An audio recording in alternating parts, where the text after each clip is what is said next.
Hello everyone. तो हम लोग कवर करेंगे आज mitigation and adaptation and most probably अभी 17 मार्च को एग्ज़ाम होने हैं। तो अभी तक तो ऐसा ही न्यूज़ है, बट कुछ र्यूमर्स फैल रहे हैं मार्केट में कि शायद डेट एक्सटेंड हो सकता है। तो हो सकता है मंडे तक एक क्लियर कट मैसेज आ जाएगा कि क्या होना है क्या नहीं होना है। तो उसमें हम लोग को बिना पढ़े हम लोग को देखना है आज। वैसे मैं अब बात करूँ तो डिजास्टर मैनेजमेंट का लेकर के तो उसको ऑलरेडी एक वीडियो कवर कर लिया, आप जा करके देख सकते हैं। लेकिन इसमें हम लोग कवर करेंगे मिडिकेशन एंड एडेप्टेशन से कुछ ऐसे ऊपर ऊपर का जो कि कहीं ना कहीं थोड़ा सा इंपॉर्टेंट हो जाता है, ठीक है। और इसमें यही हम लोग कवर करने का अच्छे से कोशिश करेंगे। और इसमें मेरा फोकस रहेगा थोड़ा प्रीवियस ईयर क्वेश्चन पे, ठीक है, जो 21-16 में पूछे गए हैं। तो 7-6 जेपीएससी में, तो उस तरह से उसको हम लोग कुछ कुछ कवर करेंगे। तो इस तरह से हम लोग सीधे चलते हैं अपने टॉपिक पे। तो हम लोग को देखना है मिटिगेशन एंड एडेप्टेशन। एक बात बताया जा रहा है इसमें कि एसिडिक लैंड जो है झारखंड में 10 लाख हेक्टेयर में है, ठीक है। तो ये एक फैक्ट हो जाता है, इसको याद रखना। और यहाँ का जो मिट्टी में जो पीएच है वो उसको 5.5 से भी कम है, ठीक है। तो मतलब इतना एसिडिक नेचर है यहाँ का सॉइल में। और इसमें एसिडिक में जिसको कि लवणीय भूमि बोलते हैं, इसमें बात करें तो धनबाद में भी ज़्यादा है, हजारीबाग में, गिरिडीह में, कोडरमा में अप्रोक्स देखें तो 50% एसिडिक सॉइल देखने को यहाँ पे मिल जाता है। तो इसी तरह से हम लोग नेक्स्ट देखते हैं Jharkhand action plan on climate change, ठीक है। तो ये एक रिपोर्ट ही होता है, ठीक है। तो जेएपीसीसी का एक रिपोर्ट होता है, Jharkhand action plan on climate change. ये आया था 2013-14 में, अच्छे से रेटिफाइड हुआ था, ठीक है। तो इस पे हम लोग देखते हैं कि इसमें क्या क्या फाइंडिंग हुए, इसमें क्या देखने को मिला। तो इसमें देखने को मिलता है कि सबसे ज़्यादा सेंसिटिव डिस्ट्रिक्ट सरायकला खरसावां है, ठीक है। और उसी तरह से अगर हम लोग देखें एनएपीसीसी के रिपोर्ट के अकॉर्डिंग, जो कि national action plan on climate change होता है, तो उसमें चूज किया गया सरायकला खरसावां को ग्रीन इंडिया मिशन के अंदर, ताकि इसको अच्छे से इम्प्रूव किया जा सके या और इसमें चेंजिंग लाया जा सके, जैसा सेंसिटिव प्लेस है। तो अकॉर्डिंग टू, अगर बात करते हैं वर्ल्ड रिपोर्ट, ठीक है, वर्ल्ड रिपोर्ट 2020 और 2050 के अकॉर्डिंग, तो 2 से 3 जो है यहाँ पे, मतलब 2 से 3 डिग्री सेल्सियस इंक्रीमेंट देखने को मिला है, टेम्परेचर में यहाँ पे बढ़ोतरी देखने को मिलेगा। ये वर्ल्ड रिपोर्ट बताती है, ठीक है। उसी तरह से अगर हम लोग बात करते हैं 23% लैंड यूज का, तो यहाँ पे एग्रीकल्चर के लिए 23% झारखंड में लैंड है एग्रीकल्चर पर्पज़ के लिए। और यहाँ पे देखने को मिलता है 3 एग्रो क्लाइमेटिक जोन। लेकिन कहीं कहीं आपको देखिएगा कि 2 दिया है, ठीक है। क्योंकि अगर हम लोग बात करते हैं प्रीवियस ईयर क्वेश्चन का डिस्कशन में, तो उसमें 2 ही बताया गया है। तो ये थोड़ा सा कंट्रोवर्सी होता है, बट ध्यान रखना है वैसे कौन सा ऑप्शन देता है। तो 3 एग्रो क्लाइमेटिक जोन देखने को मिलते हैं झारखंड में। उसी तरह से 17% जो एग्रीकल्चर है, इसका कंट्रीब्यूशन है झारखंड के जीडीपी में। तो पूछा जा सकता है कि एग्रीकल्चर का कितना कंट्रीब्यूशन है झारखंड का जीडीपी में, तो 17% है। इतना ध्यान रखना है। 23% जो लैंड है वो एग्रीकल्चर के लिए यूज हो रहे हैं। और उसी तरह से जेपीसीसी कब आया, तो 2013-14। आगे देख लेते हैं हम लोग कि 70 से 60% का बात करते हैं पॉपुलेशन का। तो इसमें ये पॉपुलेशन कर दीजिए, ठीक है। तो पॉपुलेशन जो है 70 से 60% वो यहाँ पे एग्रीकल्चर में इंगेज है। और यहाँ का बात करते हैं झारखंड का, तो मेन फोकस एग्रीकल्चर पे रहता है। और इसलिए नहीं कि वो कमर्शियल पर्पस से, बट वो अपने खुद के लिए, ठीक है, अपने खुद खाना के लिए, फूड सिक्योरिटी के लिए। आगे देखते हैं मुख्यमंत्री जन वन योजना, ये कब लाया गया, 2015 में। एंड इको टूरिज्म पॉलिसी लाया गया है 2015 में। तो ये भी हम लोग को ध्यान रखना है। तो इतना था बस हमारे लिए ये फैक्ट। अब हम लोग चलते हैं सीधे पीवाई क्यू के बेसिस पे, और क्या जानना है, ठीक है। तो इसमें हम लोग देखते हैं, इससे पहले पेन थोड़ा सा चेंज कर लें। तो इसमें है, जैसे पूछा गया था कि जो यहाँ पे गंभीर सूखाग्रस्त घोषित हुआ था, ठीक है। तो सूखा कब घोषित हुआ था, तो यहाँ पे सूखा घोषित हुआ था 2010 में। बहुत बुरा हाल हो गया था झारखंड का। तो यहाँ पे ये देखने को मिलता है, ठीक है। तो ये पूछा गया क्वेश्चन है। उसी तरह से अगर हम लोग बात करते हैं, जैसे 2021 में ही पूछा गया है कि झारखंड डिजास्टर मैनेजमेंट प्लान है क्या, ठीक है। तो इसमें हम लोग बस पॉइंट जानते हैं कि झारखंड डिजास्टर मैनेजमेंट प्लान है क्या। तो इसमें आप पढ़िएगा किसी भी बुक सोर्स से, तो इसमें बताया जाता है कि या फिर इसका ऑफिशियल वेबसाइट पे भी जाइएगा, तो इसमें है कि आपका मेन इसका फोकस रहता है प्रोजेक्ट को रिस्टोरेशन करना, उसको स्ट्रेंथन प्रोवाइड करना। कोई भी जैसे अगर मान लेते हैं डिजास्टर आ गया, ठीक है, डिजास्टर आ गया इस क्षेत्र में, और यहाँ पे बहुत सारा प्रॉब्लम हो गया, प्रॉब्लम क्रिएट हो गया। बड़े बड़े बिल्डिंग थे, इंपोर्टेंट पब्लिक बिल्डिंग, वो खराब हो गए, खत्म हो गया, ठीक है। तो उसी चीज़ को क्या किया जाता है कि रीस्टोर किया जाता है उस प्रोजेक्ट को, और इस प्रोजेक्ट के तहत रीस्टोर करना, ठीक है, रीस्टोर करना। साथ ही साथ इसको बेसिकली उस इंफ्रास्ट्रक्चर को, ठीक है, इंफ्रास्ट्रक्चर को, जो कोई भी वहाँ पे इंफ्रास्ट्रक्चर था उसको स्ट्रेंथन करना इसका फोकस रहता है, ठीक है। तो ये ध्यान रखना है, ऐसे नहीं कि बस कर देना है कि इसका मेन फोकस है कि एडप्शन मतलब एडप्शन कैपेबिलिटीज़ को इम्प्रूव करना, केवल ये चीज़ नहीं है, मतलब रिस्टोरेशन एंड इंफ्रास्ट्रक्चर स्ट्रेंथन इसका मेन फोकस है। वैसे तो सब आ जाता है डिजास्टर मैनेजमेंट के अंदर, ठीक है, अगर ओवरव्यू देखा जाए तो, कि आपको कंट्रोल करना है green house gas emission, promote करना है फोरेस्टेशन, तो कहीं ना कहीं ऐसा लगता है कि नहीं ये भी होना चाहिए, लेकिन रिस्टोरेशन एंड इंफ्रास्ट्रक्चर स्ट्रेंथन इसका मेन फोकस है। तो ये चीज़ हम लोगों ने देखा, एक देख लेते हैं कि यहाँ पे आया कब झारखंड डिजास्टर मैनेजमेंट, ठीक है। झारखंड डिजास्टर मैनेजमेंट एक्ट कब लाया गया, तो ये लाया गया आपका पहले जानते हैं किस बेसिस पे आया, तो ये आया नेशनल डिजास्टर मैनेजमेंट एक्ट 2005 के सेक्शन नंबर 14(1) से, ठीक है। तो इसके अंदर लाया गया, इसके अंदर से एनडीएमए के बेसिस पे झारखंड में भी बैठाया गया, और झारखंड में लाया गया आपका 28 मई 2010 को, ठीक है।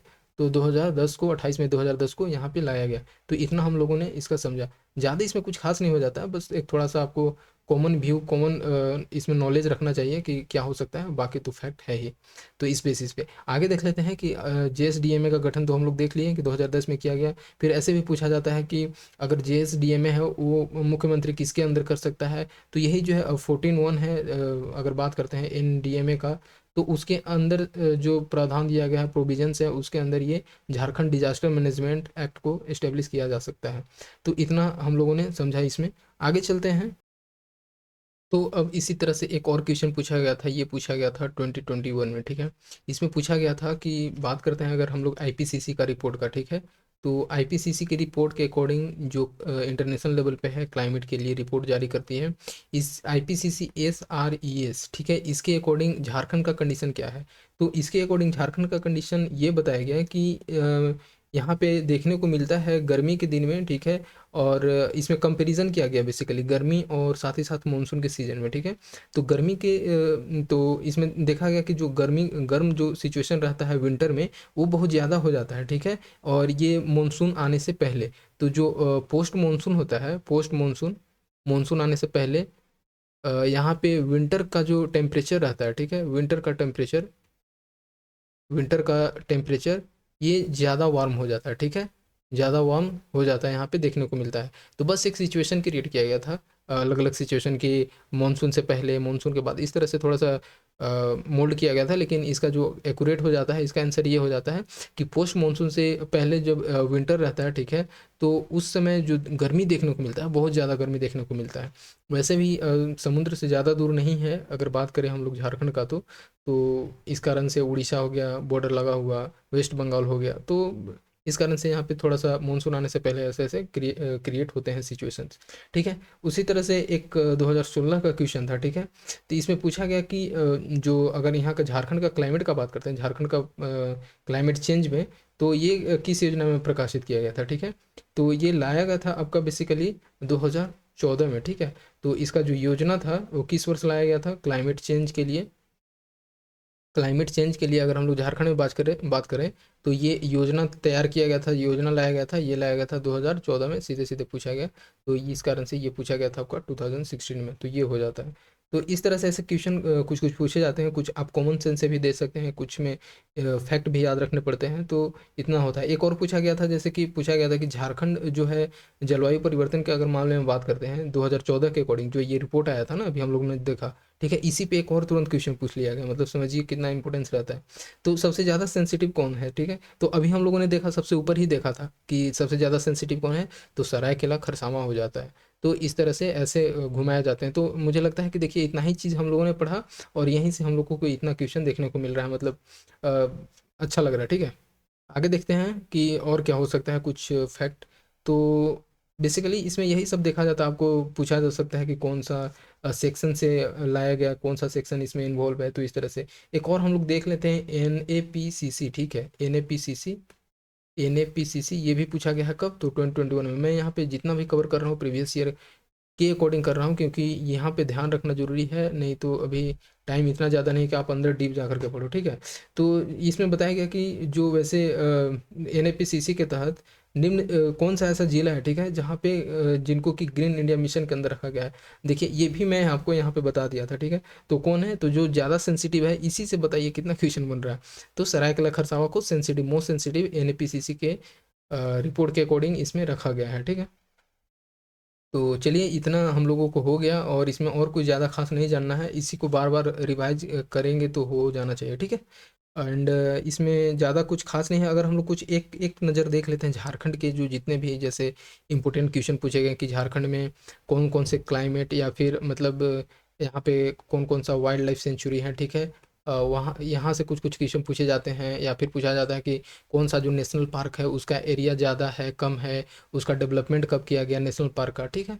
तो नेशनल पार्क यहाँ तो एक ही देखने को मिलता है, बाकी सब वाइल्ड लाइफ सेंचुरी हैं। तो उसमें इनका डेट पूछा जाता है कि कब इसको इस्टेब्लिश किया गया, एरिया पूछा जाता है कि कब बनाया गया। तो उस पर हम लोग कुछ कुछ क्वेश्चन देख लेते हैं, ठीक है। तो रांची में अगर हम बात करते हैं, एक चिड़ियाघर है, ठीक है। तो रांची में चिड़ियाघर वो कहाँ पे देखने को मिलता है, ठीक।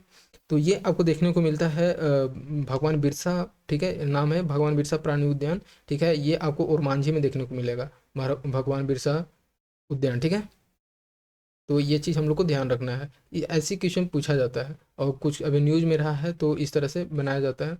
एंड उसी तरह से इसका फिर एरिया भी पूछा जाएगा कि कितने एरिया एकड़ में फैला है, तो ये भी थोड़ा सा ध्यान रखिएगा आप। और एक चीज़ है जो महुआ डांड़ अभयारण्य है या भेड़िया अभयारण्य है, वो कहाँ पे है, तो आपको लातेहार में देखने को मिलेगा। स्पेशल इसके कंजर्वेशन के लिए लाया गया था, ठीक है। महुआ डांड़ अभयारण्य भेड़िया के कंजर्वेशन के लिए सेटअप किया गया था। तो ये सारी चीज़ भी हैं जो याद रखना है। देखिए एक नज़र में आपको ये जितने भी वाइल्ड लाइफ सेंचुरी हैं उसको एक नज़र डाल लेते हैं डेट वाइज, ठीक है। तो स्टार्ट हो जाइए। तो हम लोग देख लेते हैं एक बार नेशनल पार्क एंड यहाँ का, एक minute, national park and wild life sanctuary को, ठीक हो। तो wild life sanctuary and national park को एक नज़र देख लेते हैं, जो कि लगता है इम्पोर्टेंट है ही, और पूछा भी जाता है, पूछा भी गया है। तो सबसे पहले हम लोग इसका डेट याद करने का कोशिश करेंगे। ये इसमें रहेगा जैसे सबसे ज़्यादा जो है 1976 में पूछा गया था सबसे ज़्यादा। मतलब इसमें बहुत सारे ऐसे वाइल्ड लाइफ सेंचुरी हम लोग को देखने को मिलते हैं, ठीक है। तो इसमें देखें अगर बात करते हैं दालमा अभयारण्य, ठीक है। ये आपको ईस्ट सिंहभूम में देखने को मिलेगा, ठीक है। तो दालमा अभयारण्य, ठीक है, dalma wild life sanctuary, wild life sanctuary में ऐसे लिखूंगा। ये आया था, ये भी 76 में आया था।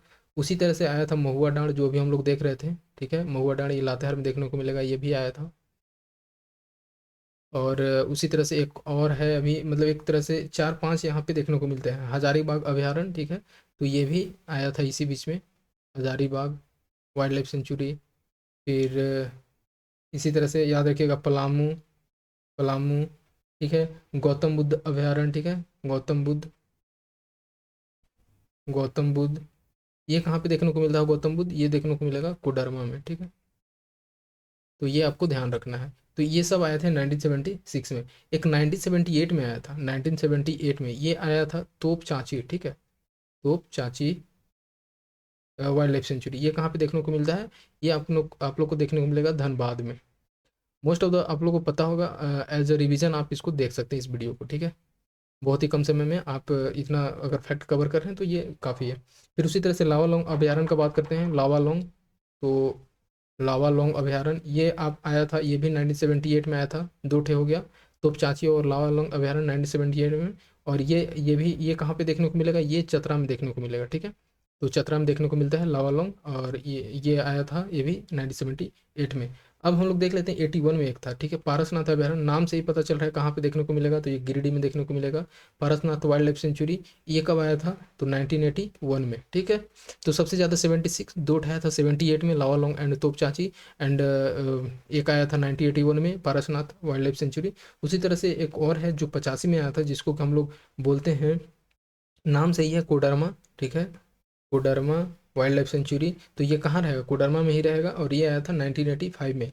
और अभी हम लोगों ने देखा है एक कोडरमा में और था, जिसको कि गौतम बुद्ध, और उसी तरह से कोडरमा, गौतम बुद्ध और कोडरमा दोनों आया था। गौतम बुद्ध 1976 में वाइल्ड लाइफ सेंचुरी बना था, एंड कोडरमा जो है ये 1985 में। तो इतना हम लोग को ध्यान रखना है। एंड उधवा का बात करते हैं, एक बचा है उधवा, ठीक है, ये रिसेंट का बना हुआ था, हाल ही में। तो हाल ही में कहने का मतलब इतना भी जल्दी नहीं, बट इन लोगों से बाद में बना था। उधवा झील वाइल्ड लाइफ सेंचुरी, ठीक है, एक तरह से बोल सकते हैं ये वन विहार है, यहाँ पक्षियों के लिए है। तो ये चीज़ आ जाता है 1991 में, और ये देखने को मिलेगा साहेबगंज में, ठीक है। तो इतना हम लोग को समझना था, जो कि हम लोगों ने एक नज़र में इसको देख लिया। राष्ट्रीय उद्यान का बात करते हैं तो केवल और केवल यहाँ पे एक ही देखने को मिलेगा राष्ट्रीय उद्यान, और वो आपको पलामू वाला देखने को मिलेगा, ठीक है। पलामू नेशनल पार्क, जो कि आपको लातेहार में देखने को मिलता है। यहाँ पे एक केवल नेशनल पार्क है पूरे झारखंड में। तो इतना हम लोग को ध्यान रखना है। और इसी का बात करते हैं, जैसे कि यहाँ पे सबसे पहले बाघ का गणना हुआ था, ठीक है। टाइगर सेंसस हुआ था यहाँ पे पलामू में, और वो हुआ था 1932 में। तो ये भी आप लोग ध्यान रख सकते हैं, ठीक है। और यहाँ का इसका एरिया का बात करते हैं तो ये है 231.67 स्क्वायर किलोमीटर में फैला हुआ है। तो ये आप रख सकते हैं, ऐसे पूछेगा नहीं ऐसे। तो बस इतना था जानने को। और बाकी तो ज़्यादा कुछ खास नहीं है, ऐसे आपसे डेट और इसी में से कहीं ना कहीं इधर उधर करके क्वेश्चन पूछे जाते हैं। तो बस इतना हम लोग को माइंड में रख लेना है। एक सबसे ज़्यादा इम्पोर्टेंट है कि जीवाश्म, ठीक है। जीवाश्म पार्क कहाँ देखने को मिलता है? जीवाश्म पार्क तो ये भी ये देखने को मिलता है साहेबगंज में। ये ध्यान रखना है, ठीक है। और इसी तरह से है एक और, अगर पूछा जाए तो पालकोट आश्रयनी है, ठीक है। पालकोट, एक मिनट क्या आप पेन का हो जाता है। पालकोट आश्रयनी, ठीक है। तो ये कहाँ पे देखने को मिलता है? ये पालकोट में देखने को मिलेगा। और पालकोट में कहाँ पे? तो ये आपको गुमला में देखने को मिलता है, ठीक है। गुमला में। ये बनाया कब गया था पालकोट आश्रयनी? तो 1990 में, 1990 में बनाया गया था। तो इतना आप ध्यान में रख सकते हैं। बाकी तो क्वेश्चन आते रहेंगे, हम लोग देखते रहेंगे। और दालमा जो हम लोगों ने बताया अभी, पूर्वी सिंहभूम में, ईस्ट सिंहभूम में देखने को मिलता है। तो वो भी ध्यान रखिए, वो कब बनाया गया था? तो 1976, उसी को तो सबसे पहले हम लोगों ने देखा। उसी तरह से है कुछ कुछ इंपॉर्टेंट हो जाता है, जैसे कि अगर हम लोग बात करते हैं तिलैया पक्षी विहार, ठीक है। तो तिलैया कहाँ पे देखने को मिलेगा? तिलैया कोडरमा में देखने को मिलेगा, ठीक है। तो वो चीज़ हो जाता है, ध्यान में रखिएगा जो मैं बोल रहा हूँ, तिलैया पक्षी विहार। उसी तरह से तेनूघाट पक्षी विहार, तेनूघाट कहाँ पे है? तो तेनूघाट पक्षी विहार बोकारो में देखने को मिलेगा। और चंद्रपुरा पक्षी विहार कहाँ पे देखने को मिलेगा? तो चंद्रपुरा जो है, चंद्रपुरा, ठीक है। चंद्रपुरा ये कुछ मतलब एक तरह से बोल सकते हैं बर्ड, बर्ड के लिए है। तो बर्ड के लिए मतलब यहाँ से अगर हम लोग बात करते हैं उधवा में, तो यहाँ से माइग्रेटरी बर्ड भी आते हैं, ठीक है। दूसरे कंट्री से, दूसरे स्टेट से यहाँ पे आकर के रुकते हैं अपने सीजन के अकॉर्डिंग। तो यहाँ पे हुआ चंद्रपुरा का बात करते हैं, चंद्रपुरा बर्ड विहार, ठीक है। तो ये चंद्रपुरा देखने को मिलेगा बोकारो में। तो ये हम लोग को ध्यान रखना है। तो हम लोगों ने कितना पढ़ा अभी? तो अभी हम लोगों ने पक्षी विहार में 3 पढ़ा, जिसमें कि एक पढ़ा तिलैया पक्षी विहार, वो कोडरमा में देखने को मिलेगा। साथ ही साथ तेनूघाट पक्षी विहार, तेनूघाट बोकारो में देखने को मिलेगा। और अभी जो हम लोगों ने देखा चंद्रपुरा, ये भी बोकारो में देखने को मिलता है। तो इस तरह से हम लोगों ने इतना समझा, ठीक है। और एक है जुबली पार्क, ठीक है। और जुबली पार्क जो है ये देखने को मिलता है आपको जमशेदपुर में, ठीक है। जुबली पार्क जमशेदपुर में। और ये जो है जमशेदपुर में जुबली पार्क, ये किस बेसिस पे है ये पूछा जाता है, ठीक है। तो ये मैसूर है, ठीक है। मैसूर का वृंदावन एक मैसूर में देखने को मिलेगा साउथ में। वहाँ का वृंदावन गार्डन जो है, वृंदावन गार्डन, उसी के बेसिस पे ये बनाया गया है। तो इतना हम लोग समझ सकते हैं, बस ऐसा ही पूछा जाता है। और इसमें ज़्यादा कुछ खास नहीं रहा। और एक एक और चीज़ है, इको टूरिज्म पार्क, ठीक है। वैसे तो अभी 3 जगह पे बनाने का है इको टूरिज्म पार्क। तो उसके बारे में हम लोग देख लेते हैं। वैसे तो इको टूरिज्म सेंटर जो है ऐसे 8 है, लेकिन अभी नया नया बनाने का आया था। वैसे करंट अफेयर के बेसिस में मैं बता रहा हूँ, आप उसको ध्यान रख सकते हैं। देवघर हो गया, बोकारो हो गया, धनबाद हो गया, ये सारे जगह जो है ऐसे हैं, यहाँ पे कहीं ना कहीं बनाने को है। तो अभी अभी जो है वो तो आपको देखने को मिलेगा, जैसे पारसनाथ, ठीक है। पारसनाथ इको टूरिज्म सेंटर, ये कहाँ पे देखने को मिलेगा? पारसनाथ इको टूरिज्म सेंटर ये गिरिडीह में देखने को मिलेगा। और अभी हम लोगों ने गिरिडीह में एक और देखा था, गिरिडीह में, हाँ। तो ये चीज़ हो जाता है। गिरिडीह में कौन सा है, आप बता सकते हैं? जो कि 1981 में फॉर्मेशन हुआ था, अभी हम लोगों ने देखा, गिरिडीह वाइल्ड लाइफ सेंचुरी। तो इस तरह से समझ सकते हैं, इको टूरिज्म पार्क में भी आता है। इसी तरह से कैनरी हिल, ये पूछा जाता है, कैनरी हिल कहाँ पे देखने को मिलेगा? ये हजारीबाग में देखने को मिलेगा, ठीक है। कैनरी हिल, हजारीबाग। तो ये समझ लीजिएगा। साथ ही साथ है फॉसिल्स पार्क, अभी हम लोगों ने देख लिया। ये कहाँ पे देखने को मिला? तो साहेबगंज में। और उसी तरह से एक और देख लीजिए, जैसे त्रिकुट पर्वत, ठीक है। तो त्रिकुट पर्वत सभी को पता है, ये देवघर में देखने को मिलता है। पलामू वाइल्ड लाइफ सेंचुरी के बारे में अगर बात करते हैं तो लातेहार में देखने को मिला। तिलैया डैम जो है वो कोडरमा में देखने को मिलता है, ठीक है।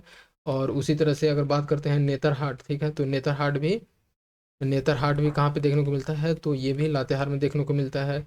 इसी तरह से अगर दालमा का बात करते हैं, दालमा, दालमा एलिफेंट, एलिफेंट के लिए फेमस है।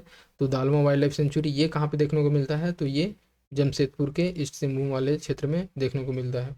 तो गज अभयारण्य, दालमा गज अभयारण्य, ये हम लोगों ने इतना समझा, और ये एक तरह से बोल सकते हैं मोर देन सफिशिएंट है। एक चीज़ है झार क्राफ्ट आता है, ये इसमें भी इंक्लूड किया जा सकता है, जो कि झार क्राफ्ट बेसिकली पार्क के प्रबंधन के लिए था। ठीक है, पार्क के जो मैनेजमेंट करना है, कैसे करना है, उसका डेवलपमेंट करना है, तो उसके लिए झार क्राफ्ट है।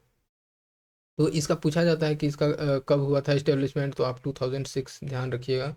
तो इतना ये चीज़ हम लोग इसको में याद रखते हैं। इसमें है कि कितने पार्क शामिल हैं, तो इसमें 10 पार्क शामिल किए गए हैं। ठीक है, तो इतना समझ सकते हैं हम लोग। और बाकी इसमें कुछ खास नहीं रह जाता है, छोटा छोटा जो भी टॉपिक था। एक है जवाहरलाल नेहरू जैविक उद्यान। ठीक है, तो ये कहाँ पे देखने को मिलता है, तो ये जो जवाहरलाल नेहरू जैविक उद्यान है, ये देखने को मिलता है हम लोग को बोकारो में। ठीक है, तो ये ध्यान रखिएगा, जवाहरलाल नेहरू जैविक उद्यान बोकारो में देखने को मिलता है। इसका इस्टेब्लिशमेंट कब हुआ था, तो 1980 में। ठीक है, 1980 में। 1981 में किसका हुआ था, तो पारसनाथ का, जो हम लोगों ने देखा। 1976 में बहुत सारा देखा हम लोगों ने, जैसे गौतम बुद्ध अभयारण्य का बात करें, दालमा का बात करते हैं, फिर उसी तरह से नेशनल पार्क का अगर बात करते हैं, अ, पलामू नेशनल पार्क का, तो ये सारे चीज़ जो हैं इस समय पे इस्टेब्लिश किए गए थे। तो चलिए ठीक है, होप कि आप लोग को ये वीडियो अच्छा लगा होगा। तो ऐसे ही छोटे छोटे वीडियो लाते रहेंगे। अगर आप न्यू हैं तो इस चैनल को सब्सक्राइब कर लें एंड अपने फ्रेंड तक शेयर करें। सो मिलते हैं नेक्स्ट वीडियो में। चलिए ठीक है, बस अब नेक्स्ट वीडियो में देखते हैं।